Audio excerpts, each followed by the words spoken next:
I never imagined that my own son, my sweet, innocent little boy, the one I cradled in my arms, would ever raise his hand against me. It was late afternoon, and I was trimming dead leaves from my rose bushes, the sun warming my back. Mark stood behind me, arms crossed like he always did when he was about to say something he knew I wouldn't like. Chloe hovered nearby, silent but watching, like she was waiting for a show to begin. He didn't ease into it, just came right out and said it. "You need to sign over the house, Mom. It's time. Chloe just graduated, and she needs somewhere stable while she gets on her feet."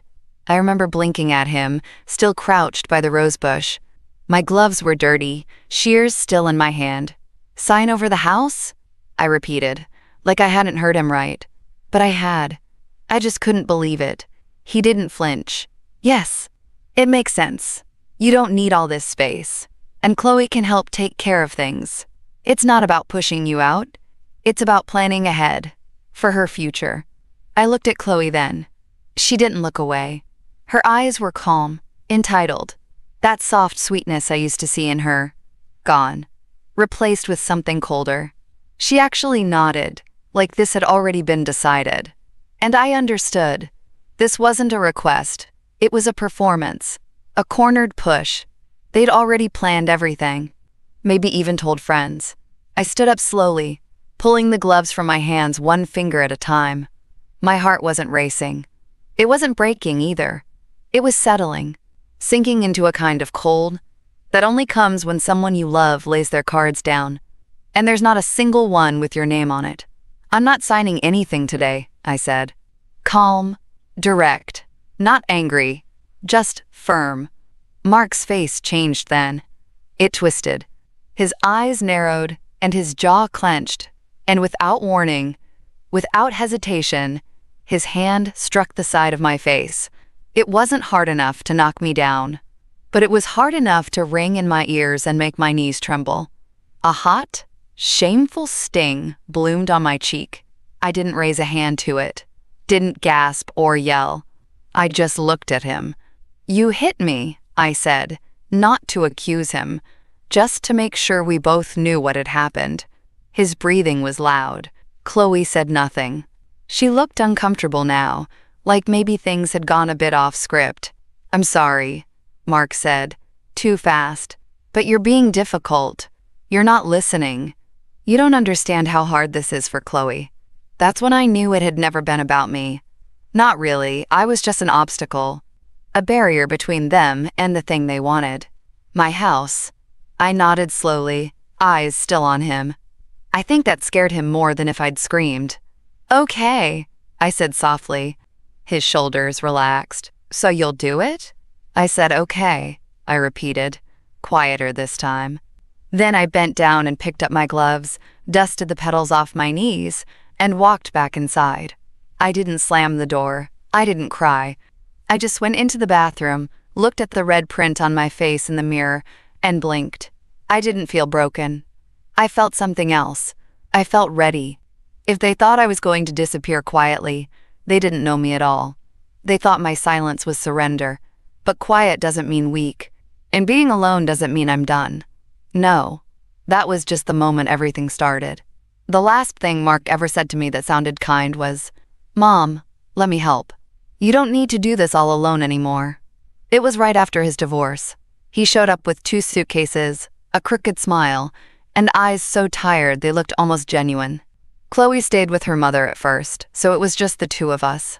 We shared meals, watched the news in silence. I even made his favorite casserole, thinking maybe the pain of his broken marriage had softened him. I wanted to believe he came home because he missed me, because he remembered the version of me who held his hand through every scraped knee, every heartbreak, every mistake. But no, he came back with a plan. It started small, quiet, almost invisible at first. I remember standing at the sink, rinsing out a dish when he said, "You should let me handle the bills, Mom. You've earned some rest." I laughed. "I've been managing the house for 40 years, Mark. I think I can still balance a checkbook." He smiled. "I know, but things are different now. Digital. You shouldn't have to stress over online payments and scams. I'll take care of it. One less thing for you to worry about." It sounded reasonable, almost sweet. So I handed over the login information. Then came the credit card offers to build points, the insurance policy adjustments for better coverage, the cell phone plan upgrade, because your flip phone is ancient. Each decision made without me. Every paper trail routed through him. And then Chloe moved in. She came in like a breeze. Light, polite, full of thank yous and compliments. She called me Grams and baked muffins on weekends. For the first month, I almost forgot what she was really doing there, until I heard her on the phone one night, laughing. "It's practically already mine," she said. "She's just too soft to fight." That was the night I started keeping the notebook, every bank change, every piece of mail Mark redirected, every accidental login update, every time Chloe brought her friends over and introduced them like it was her home. I didn't say a word. I didn't argue or yell. I just took notes, and I tended to my roses every morning, clipping dead petals, turning soil, pretending not to hear them whispering about renovations or open-concept kitchens. Some days I wondered if I was being paranoid, if maybe I was just a bitter old woman, misreading intentions. But then I overheard Chloe thank Mark for making sure she'd be set up for life, and when I walked into the room, they both went quiet. Mark turned to me and said, "Hey Mom, why don't you take it easy this week? We've got everything handled." Like I was a guest. Not the owner of the house. Not the woman who'd sacrificed decades for this family. I nodded and went back outside, dug my hands into the soil. Let the dirt fill my nails. That was the day I decided to look up the property deed. I needed to know exactly what my husband left behind and what they might have overlooked. Because Chloe may have seen me as a weak old woman, and Mark might have thought I was too tired to fight back. But they were both wrong. I wasn't broken, I was patient. And I wasn't going to lose my home. Not to the boy I raised, and not to the girl who called my life a placeholder. Mark thought he had already won. Chloe walked around the house like it was hers, and I was just the help. But I wasn't playing their game. I was documenting it. 3 weeks after the slap, I went down to the town clerk's office. I told no one. Didn't even mention it when I saw Mark that morning pouring himself coffee from my pot without asking. The clerk's name was James. Young, polite, with thick glasses and the kind of smile that looked like he still lived with his mother. I told him I needed to review the property records for my home. "Of course," he said, pulling up the digital records. "What specifically are you looking for?" "My husband left the deed to me when he passed," I said, "but I want to review the original title, just to be sure." "Most people don't go that far back," James said, half smiling. "I'm not most people." He raised an eyebrow, then printed out a few documents and slid them across the desk. "This is the latest revision on record. Sole ownership in your name since 2009. But," he pulled another file from a manila folder. "This here's the original deed from 1987. That what you want?" I nodded and took out my reading glasses. It was there, in the fine print, right where Clifford had told me years ago. Any transfer of ownership must carry mutual agreement from both original marital owners or their legally appointed successors. Otherwise, the deed is to be held in trust under the surviving spouse until death or voluntary relinquishment. In other words, Clifford had locked it. Unless I signed it over, fully, willingly, and legally, they couldn't do a thing. I traced the edge of the paper with my finger. That old goat. He always said I was too trusting, too quick to sign, too polite. "You don't give away your ground," he'd said once. "Not even to the ones you love. Especially not them." I thanked James and folded the document carefully into my purse.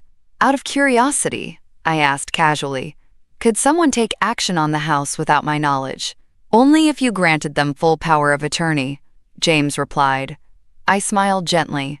"And if I didn't? Then nothing they sign matters." That night, I made 3 copies of that clause. One went into my notebook, one into the safe, and one into a folder labeled simply, "If they push me." I didn't say a word to Mark. Let him keep pretending he was in charge. Didn't mention it when Chloe thanked me that weekend for making the right decision. She hugged me lightly, like she was already rehearsing being the new lady of the house. That same night, she posted a photo of her new room on social media. I saw it. Hardwood floors, my mother's rocking chair in the corner, a caption that read, "Can't believe it's finally happening. Thank you, Grams, 2 hearts," and I just nodded. Let them keep thinking the ink was dry. Let them keep redecorating my life in their heads. Because the more they underestimated me, the more power I held. I was quiet, yes, but I wasn't sleeping. They wanted the house?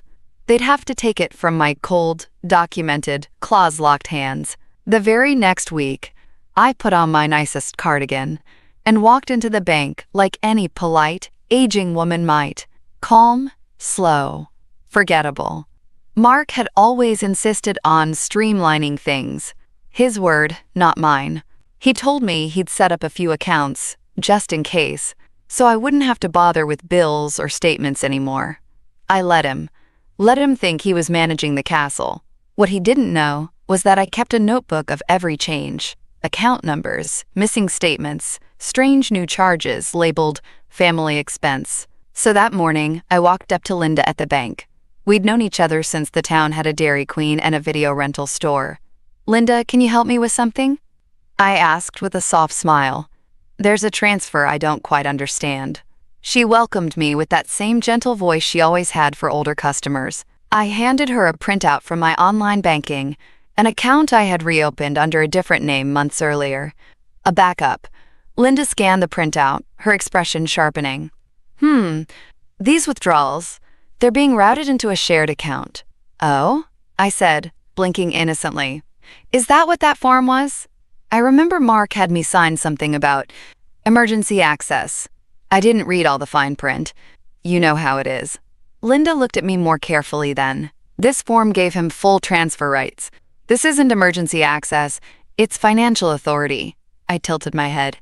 "Is that so?" "Yes, ma'am. And this account is attached to a larger holding you don't appear to be listed on anymore." Now that I already knew. But I feigned surprise so well, even Linda paused. I leaned in like I was sharing a secret. "I suppose that's what I get for being too trusting." Clifford would be rolling in his grave. Linda glanced around, then lowered her voice. "Mrs. Halloway, do you want me to flag this activity? Quietly." My smile didn't reach my eyes. "If it's not too much trouble, Linda, let's not startle anyone just yet. I'd like to stay a step ahead." She nodded, printed out a summary of recent transfers, and handed it to me in an unmarked envelope. "If anything else comes up, call me directly." Not the help desk. As I walked out of that bank, envelope tucked neatly under my arm, I felt taller than I had in years. I was still the same Evelyn, quiet, polite, mild, but now I was carrying ammunition. Back home, Mark was in the living room scrolling through home decor websites. Chloe was upstairs, blasting music, her friends giggling like they were at a sleepover in a house they'd bought. Mark looked up. "You were out for a while." "Just a walk. Beautiful day," I replied. He went back to scrolling. Didn't even notice the envelope in my hand. That night, Chloe walked right past me, without a hello, her phone raised like she was giving her followers a tour. "This is the main hallway," she narrated. "We're gonna repaint all of this. Bright, clean whites. You know, modern but cozy. Not we're moving in. Not my grandmother's house. Just, this is the hallway." Like I was already gone. She didn't see me standing in the kitchen. Or maybe she did and thought I didn't matter. But I was there, watching, listening, and writing it all down. By the second weekend of May, Chloe had turned my home into her showroom. She stopped knocking on doors, stopped asking if it was okay to have people over. They just started appearing, friends in cropped jackets and high-waisted jeans, walking through my hallway like they were appraising it for resale. "This room has great light," one of them said, spinning in what used to be the study Clifford built with his own hands. "Totally could be a wellness nook." "Wellness nook," I whispered under my breath, as I stood behind the half-open kitchen door, unnoticed. "And Chloe?" She beamed like she was queen of the estate. "We're thinking about adding a skylight here, maybe gutting the kitchen next." We. Not a single mention of me. That night, after the last pair of boots clomped out the door, Chloe passed me in the hallway. She didn't even meet my eyes. I murmured, "Good night, sweetheart." She didn't answer, just walked right past. I stood there, in my own slippers, the ones with the fraying heel, and felt a familiar emptiness. The same kind I'd felt when I buried Clifford. The kind where people stop seeing you, but keep using your warmth like it belongs to them. The next morning, I added it to the notebook. Date, May 11th time. 10:47 a.m. event. 4 girls, none introduced. Walked through study, dining room, and upstairs. Chloe described house as ours. No acknowledgement of presence. It kept happening. Tuesdays, Thursdays, Saturday brunches. Brunches that left my silver trays in the sink with dried egg yolk crusted like some kind of insult. She walked past me as if I were a fixture. Like a coat rack, or one of those old doilies people forget they're still using. I didn't argue. I didn't protest. I just documented. And I tended to my roses. Because something strange happens when people think you're harmless. They start showing their teeth. Mark had become more distant too, only popping out of his room when he wanted to use the oven or brag about how many likes Chloe's latest post had gotten. "She's building a following," he said one night, tapping on his phone. "Everyone loves her design sense." "Lovely," I said, stirring my tea. He never asked where I went during the day. Never noticed the papers tucked into my knitting basket, or the folder marked recipes that didn't contain a single one. And why would he? To them, I was fading. Outdated. Kind of sweet, but sort of useless. They forgot who built this house alongside Clifford. They forgot who patched the roof when it leaked during the storm of '99. Who hosted the women's auxiliary lunches here for 23 years. Who buried a dog and a husband in this yard and still got up every morning to prune the roses like faith alone could keep something alive. They forgot. But I didn't. And every whisper behind closed doors, every empty goodnight, every plate left crusted in the sink, it was all going into the record. Because I wasn't going to fight them with noise. I was going to fight them with proof, the kind that holds up in court, the kind that comes with a clause and a timestamp. I came home from the grocery store with 2 bags, one with Chloe's favorite almond milk because I was still pretending, and the other with the cheapest bouquet I could find. Something about fresh flowers made the kitchen feel less hollow. But my key didn't fit. I jiggled it once, twice, and then froze. The doorknob turned, but only halfway. Stopped hard, cold, unwelcome. I knocked gently. No answer. Knocked again. Louder this time. Finally, Mark opened the door, phone in hand, clearly annoyed. "Oh, you're back already?" "Already?" I asked, looking down at my bags.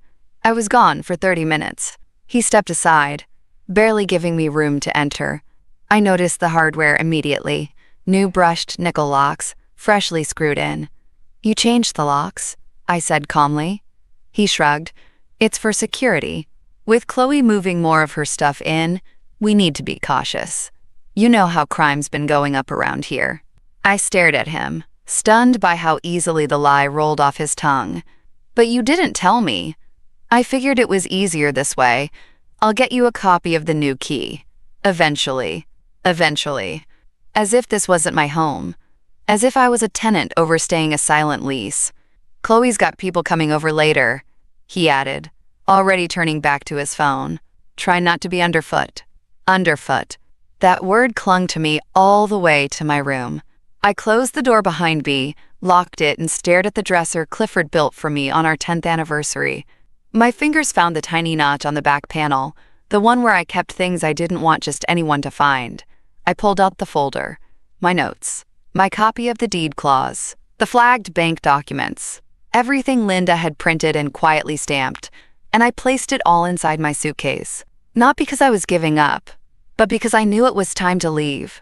If I stayed one more night under their roof, it wouldn't be a plan anymore. It would become resentment. Fire. Something messy and loud. And that was their game.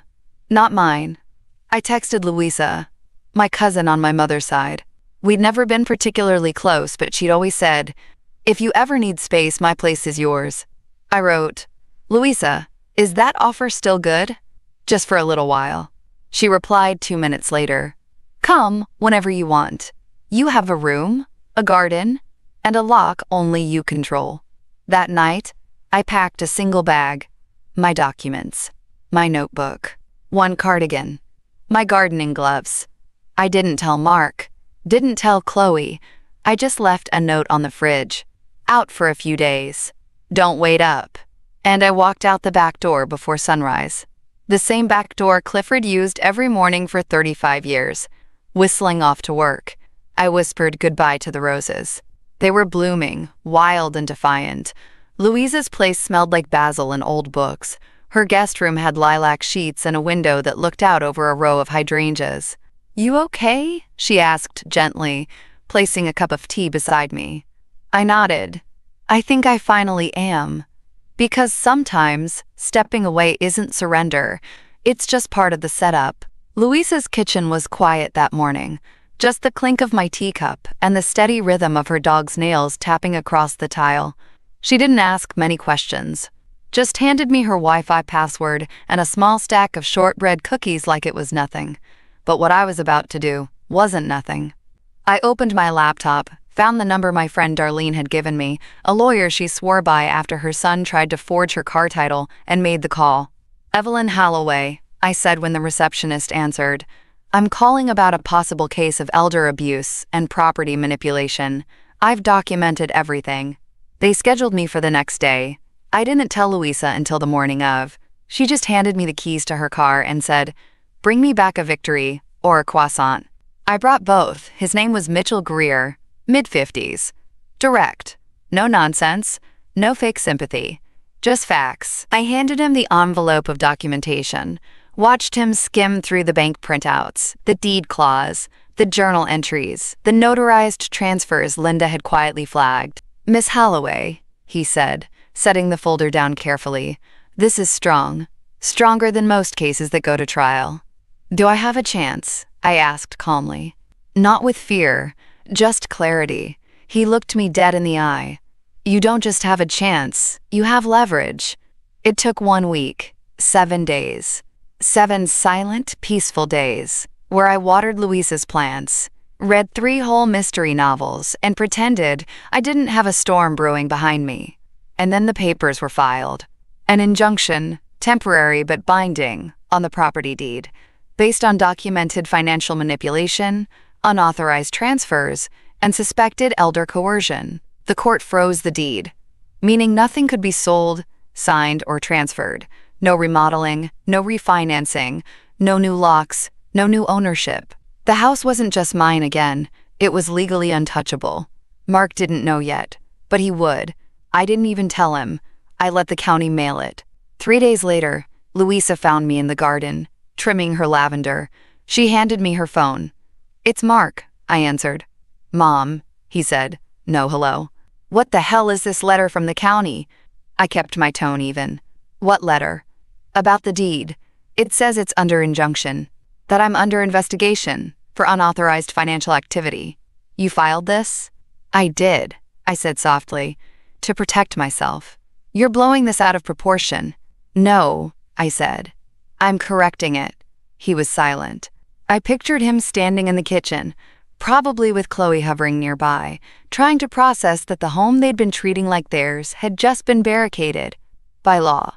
"You don't understand, Mom," he finally muttered. "Chloe's already planned to move her stuff in. She posted pictures. What are we supposed to tell people?" "Tell them the truth," I said, voice steady. "Tell them you forgot who owned the house." I could hear him exhale, frustrated. I could hear the panic setting in. But I didn't flinch. Not anymore.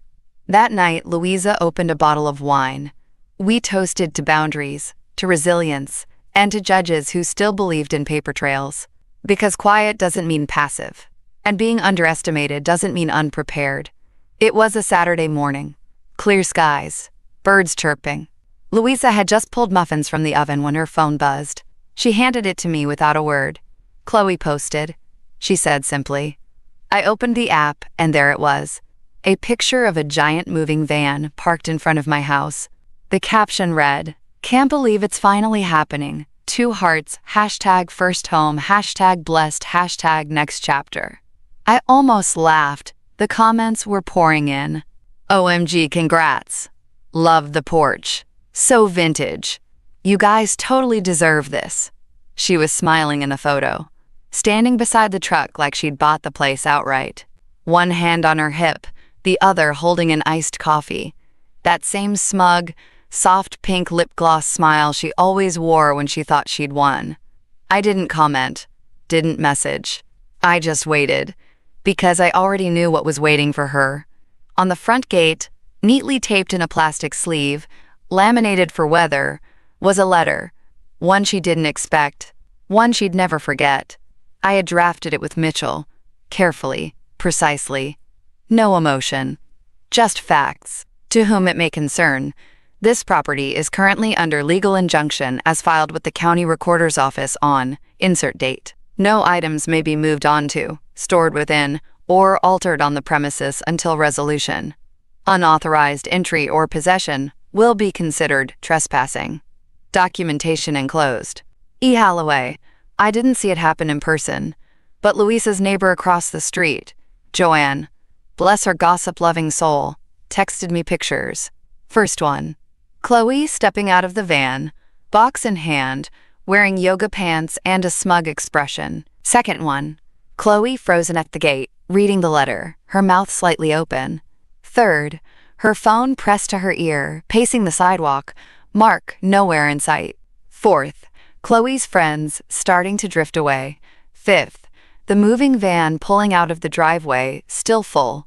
I stared at the photos in silence. My hands didn't shake. My heart didn't flutter. I felt nothing.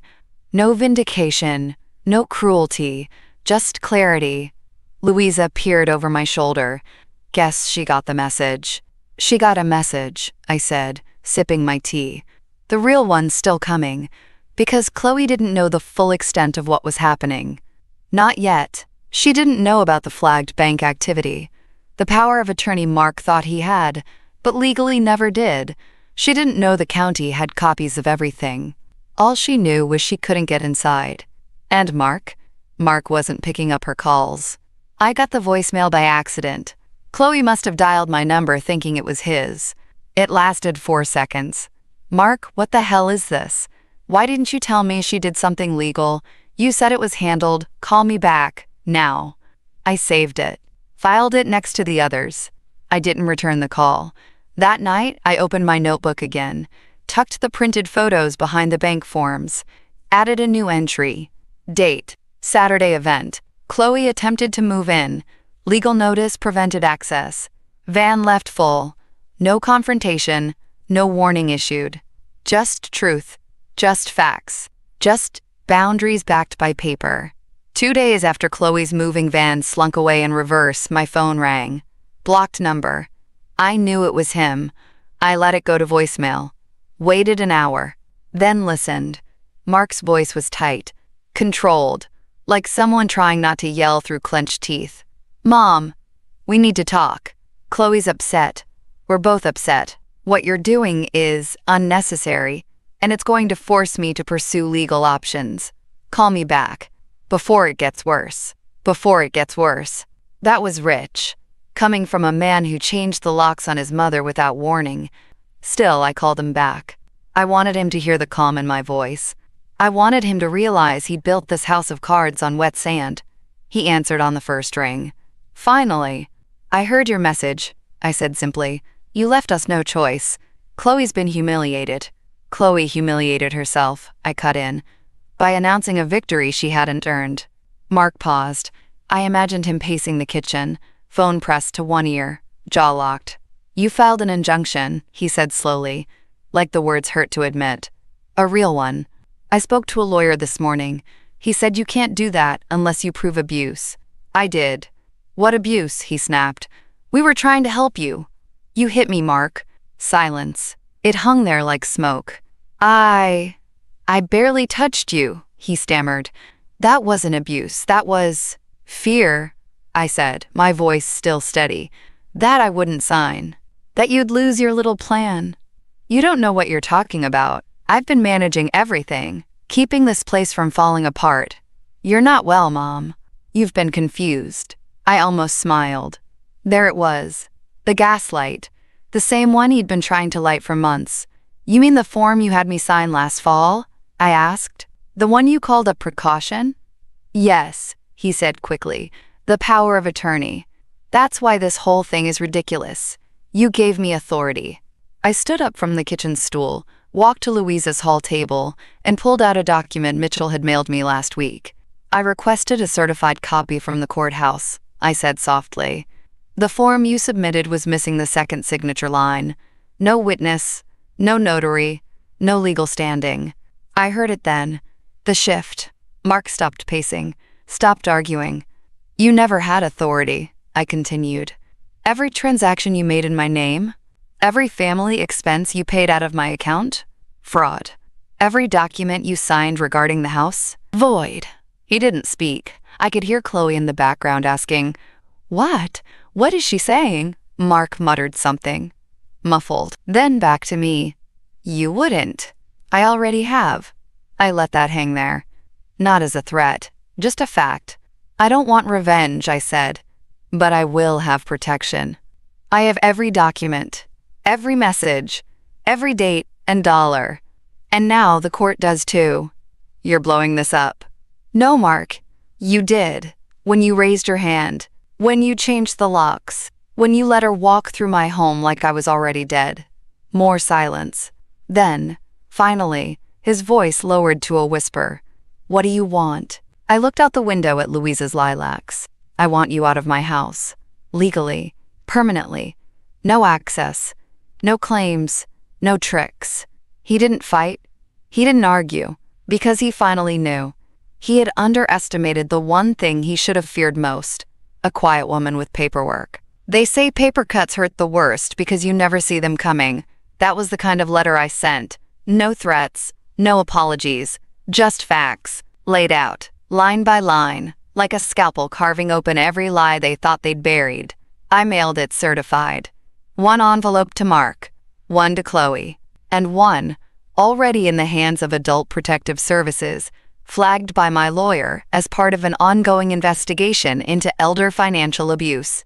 Inside, I included bank records, side-by-side comparisons of my original statements, and the unauthorized transfers Mark made under family maintenance. Power of attorney forms, highlighted to show his version was incomplete, invalid, and never filed properly. Screenshots, Chloe's social media posts referring to our new house, posted before any transfer had occurred. Photos of the locks changed. Of the renovation sketches Chloe left on the counter, with her name scribbled over my floor plans.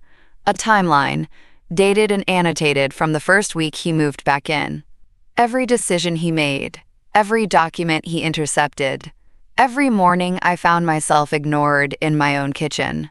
I ended it with one paragraph. "You didn't just attempt to steal property. You tried to erase a person. This house was not an asset. It was a life. My life. Built over 40 years. With my hands. With my late husband's tools. You turned that legacy into leverage, and now you'll live with the consequences of underestimating the wrong woman." When the delivery confirmation pinged, I pictured them sitting side by side at the kitchen table, that smug porch they claimed as their own, now shaded by legal clouds they never saw forming. I didn't get a call that day, but Chloe took her Instagram private, and Mark stopped showing up at his job, according to Louisa's hairdresser's cousin, who worked front desk at the dealership where he pushed leased cars onto people who trusted too easily. The next afternoon, Louisa handed me her phone. Voicemail. "It's him." I played it on speaker. "Mom, we got the letter. I'm not sure how you could do this to us." To Chloe. She's in tears. "You've blindsided us with accusations that aren't fair. If there's anything we've done wrong, it wasn't intentional. Please, let's just talk. Can we talk?" There was no apology in his voice, just fear, just self-preservation. They weren't sorry for what they did. They were sorry it didn't work. I didn't return the call. Instead, I sent a second letter. This time to Mitchell, my lawyer. Subject: documentation enclosed. Request for police presence during re-entry to property. He didn't even hesitate. Called me within the hour. They won't be able to spin their way out of this, he said. But if you're going back to the house, I'll have an officer meet you there. Good, I said. It's time I reclaimed my garden. Because it wasn't just about the bricks or the deed. It was about the years they tried to erase with entitlement and manipulation. The kitchen, where I made birthday cakes. The porch Clifford painted 3 times, just to match my favorite summer blue. The hallway Chloe called outdated, where my son took his first steps. This wasn't revenge. It was return. It was 9:02 a.m. on a Tuesday when I stepped onto my own front lawn, flanked by my attorney and a quiet, firm officer named Simmons. The roses were still blooming. Chloe's car was in the driveway, parked crooked, like it belonged there. A few other vehicles lined the curb, none I recognized. The kind of sleek, expensive sedans 20-somethings lease for image but can't really afford. The front door was wide open. Voices carried out young, careless laughter, bass thudding low, a voice echoing. I can totally see the fireplace being torn out and replaced with tile. Torn out. I felt the warmth in my gut harden. Simmons gave me a small nod. Ready? I didn't answer. I just started walking.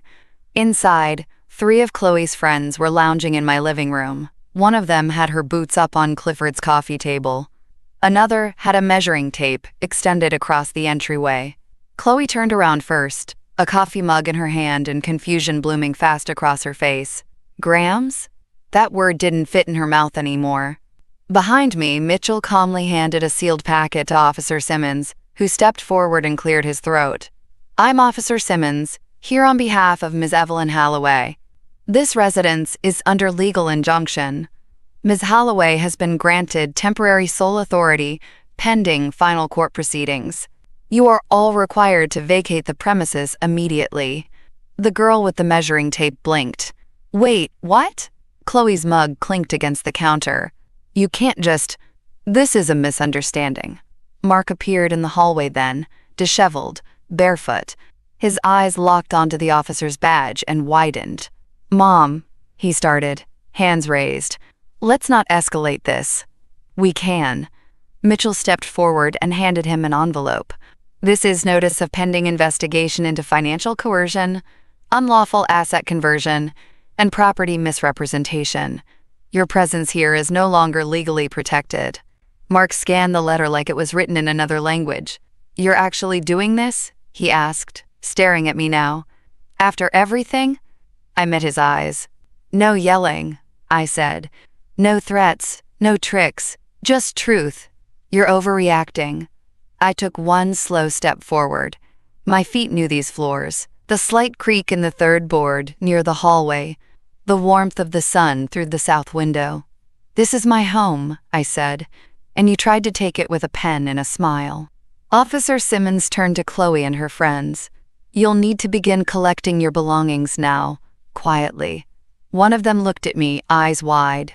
We didn't know, she said. She always says, I replied gently. They backed away. One even whispered a quick sorry as she grabbed her purse and slipped out the front door. Chloe stood frozen, her cheeks blotchy, phone in her hand like it could save her. This is humiliating, she muttered. No, I said. This is consequence. Mark's shoulders sagged. The bluff had broken. And me? I walked past them all. Into my kitchen, ran my fingers across the countertop, picked up the tea kettle I used every morning for 40 years. It was still warm. I opened the back door and stepped into the garden. My roses, unwatered but stubborn, were still standing. I crouched, tugged a weed from the soil, and let the silence wrap around me.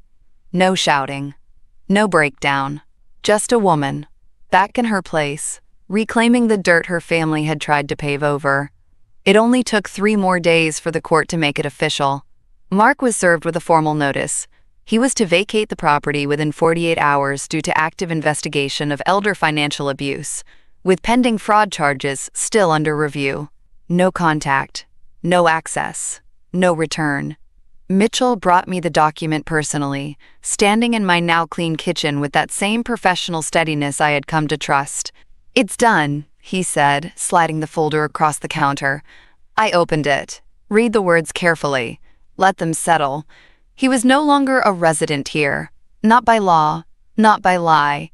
I stepped outside into the garden while Mitchell made a few last calls. The backyard was quieter than I remembered. The hydrangeas hadn't bloomed this year. The soil had hardened in spots. But my rose bushes? Still there. Still trying. That's when I heard the door slam upstairs. Then yelling. Not mine. Mark, what do you mean we have to go? Chloe's voice cracked through the open window like a tantrum dressed in desperation. You told me this was handled. You promised me. I didn't think she'd actually file anything, he yelled back. You don't understand. She didn't used to be like this. Like what? She shouted. Smart? I almost smiled.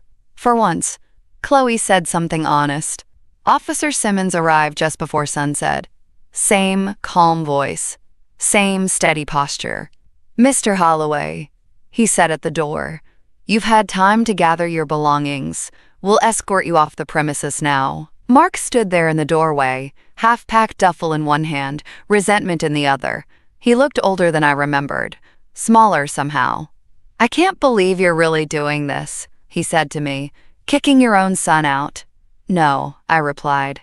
I'm protecting the woman you stopped seeing as your mother the moment she became your opportunity. Behind him, Chloe was crying. Real or not, I couldn't say. But when Mark stepped out onto the porch, she didn't follow. She stood in the hallway like a girl left behind at a train station, mascara smudged, her phone still in her hand like someone was going to call with a better ending. Officer Simmons nodded at me. It's yours now, Mrs. Holloway. I didn't nod back. I didn't need to. I turned and walked through the house, room by room. My steps echoed against the floor she'd planned to rip up. My fingers brushed the hallway paint they called outdated. And when I got back to the garden, I knelt, right there by the roses, pulled on my gloves, dug in with my bare hands anyway. The soil was dry, uncared for, tired, but not ruined, never ruined. As I worked, I heard the car engine start, tires roll off the gravel. No words, no goodbyes, just the sound of an exit they thought would never come. I looked down at my gloves, streaked with earth. This was my ground, and I was taking it back one handful at a time. The courthouse was colder than I expected. Not in temperature, but in tone. The kind of sterile stillness that makes people whisper, even when they're angry. I didn't whisper. I sat in the front row, just behind my attorney, hands folded in my lap. I wore Clifford's old navy cardigan, not because it matched anything, but because it reminded me who I was doing this for him, for me. Mark entered 20 minutes late, looking like someone who hadn't slept. Chloe followed, eyes red, face bare. No filters, no followers here. They didn't look at me. I didn't need them to. The judge, an older woman named Henderson, wasted no time. She reviewed the docket, confirmed the motion for formal injunction enforcement, and preliminary hearing on abuse-based property manipulation. Mark's lawyer stood. He tried to paint a picture. Mr. Holloway was simply attempting to help his mother with daily responsibilities. He took initiative in assisting with bills, coordinating property upkeep, and supporting his daughter during a transitional period. The judge raised an eyebrow. And this assistance included changing the locks without notice and redirecting bank funds? Mark's lawyer stammered. There was a miscommunication. 17 unauthorized transfers is not a miscommunication, Mitchell said, standing now, voice calm and sharp like a clean scalpel. That's a pattern. Your Honor, I said, rising. May I speak? Judge Henderson nodded. Briefly. I looked at Mark first, then Chloe, then back to the judge. I didn't come here for revenge, I said. I came here for restoration. Mark shifted in his seat. I gave my son a home when his life fell apart. I welcomed his daughter when she needed space. I believed their promises. I trusted their intentions. But what I received in return was isolation, manipulation, and eventually, violence. I didn't tremble when I said that last word. I wanted the court to hear it, to feel it. I didn't yell. I didn't retaliate. I documented. I reported. I protected myself the only way I knew how. Quietly. Legally. Thoroughly. The courtroom was silent. Chloe looked down at her lap. Mark didn't blink. The judge tapped her pen once, then spoke.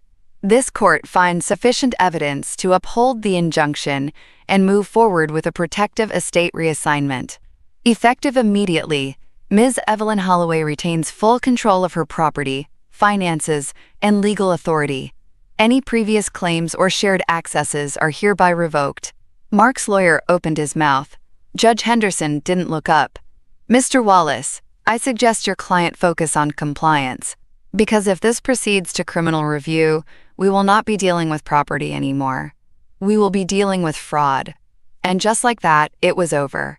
No tears. No last-minute declarations.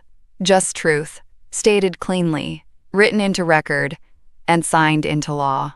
As I stepped out of that courtroom, the sun hit my face like a blessing. Louisa was waiting on the bench outside, thermos in hand. "Well?" she asked. "It's done." She handed me the tea, still warm. "Then let's go home." I smiled, not because I won, but because I remembered what it meant to walk forward with nothing to hide and nothing left to prove. It arrived 2 weeks after the court ruling. A pale pink envelope with loopy handwriting and 3 heart stickers on the back. No return address, but I recognized it before I even opened it. Chloe. I sat at the kitchen table, hands clean from gardening, the kettle still warming on the stove. The envelope felt weightless, like it couldn't possibly carry the things I knew it wanted to say. But I opened it anyway, because I needed to see it for myself. Inside was 2 pages of notebook paper, torn from the spiral, edges still frayed. "Grams, I know I probably don't deserve you reading this, but I had to try. I didn't know everything. I really didn't. I just thought I was finally going to have a place that felt safe, that felt like home. I never meant to hurt you. I didn't realize how far things had gone until it was too late. Dad told me everything was okay. He said you were fine with it, that you'd agreed. I guess I believed what I wanted to hear. I miss how things used to be. When you used to bake with me. When we'd watch those boring old cooking shows and you'd pretend to fall asleep just to get out of doing dishes. I don't know if you can ever forgive me. But I'm sorry, I truly am. Love, Chloe." I read it once, then again. The handwriting trembled in places, like maybe she really had cried. But I didn't feel tears. I felt hollow. Because nowhere in that letter did she ask how I was. Nowhere did she acknowledge the lock on the door I couldn't open, the slap I didn't report, the way she walked through my hallway with entitlement in her eyes and her phone up, filming her future on the ashes of my past. She missed how things used to be? So did I. Back when I thought love from family came with respect, back when I thought being kind didn't make you a target, I stood up, walked to the corner of the study, and opened the shredder's lid. It was quiet, mechanical, just a low, hungry hum. I slid the letter in 1 line at a time. Chloe's words became ribbons. "Some people only apologize when the benefits run out," Louisa had said once. She was right. That letter wasn't a bridge. It was bait. One last soft voice before another ask. I didn't need that voice anymore. I needed silence, and I finally had it. Outside, the roses were blooming again, fuller now, almost smug in their survival. I poured myself a cup of tea and stared out the kitchen window. No noise, no footsteps overhead, no strangers measuring walls. Just birdsong and the gentle creak of the old swing Clifford built. I thought I'd feel guilt, but instead, I felt peace. Not because Chloe was gone, not because Mark had lost, but because I had chosen me. In the guest bedroom, I opened the cedar chest at the foot of the bed. Inside, my wedding veil, faded and brittle. A stack of letters tied with ribbon, Clifford's handwriting, full of dry jokes and grocery lists, disguised as love notes. The sweater Chloe wore in her kindergarten photo. She'd been so small then, so sweet. I left it all untouched, just closed the lid again and sat on the edge of the bed for a while. Not crying, just remembering. Then I went to the dining room. It used to be the heart of the house. Thanksgiving dinners. Birthday candles. Laughter echoing against old wallpaper. It had been years since the table was set for more than one. I sat down at the head of it, took out my pen, and opened the manila folder marked New Will. Mitchell had sent the draft weeks ago, just in case. All I had to do was fill in the blanks, so I did. I left nothing to Mark. Not a dime, not a chair, not a photograph. And Chloe? No property, no access, no inheritance. Instead, I left everything, to a scholarship fund I'd quietly established through the church. One designed specifically for young women with no family support. Girls who aged out of the foster system, who wanted to study horticulture or culinary arts or anything that brought them peace. Girls who knew what it meant to be ignored and still bloom anyway. I signed the will, dated it, slipped it into a fireproof lockbox beside my notebook, the same one that carried every receipt, every betrayal, every quiet wound I never once screamed about. And I felt whole, because this time I chose the ending. I chose where the legacy went, not to people who called me weak behind my back, not to ones who mistook silence for surrender, but to futures worth planting into. That night, I walked out into the yard. The moon hung low, casting silver over the garden. I knelt beside the roses again, only this time, not to bury something, to replant. I moved 3 of them, cuttings I'd been nursing in quiet corners of the yard, to the front flower bed, where everyone passing by would see them, bold, bright, unhidden, just like me now.